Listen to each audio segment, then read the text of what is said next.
ఎప్పుడూ ఒకేలా తిని ఎగ్ కర్రీ బోర్ అయిపోతున్నారా? అయితే ఈసారి ఇలా ట్రై చేయండి.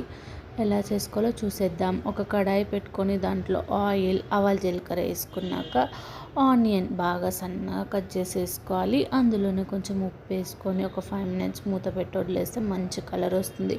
దాంట్లోనే పసుపు, గరం మసాలా, కారం వేసుకొని బాగా కలుపుకోవాలండి. ఇది బాగా మసాలా పట్టిన తర్వాత దీంట్లోనే బాగా సన్నగా కట్ చేసుకున్న టమాటా వేసుకొని కలుపుకోవాలి. దీన్ని ఒక 5 మినిట్స్ వదిలేద్దామండి మూత పెట్టి.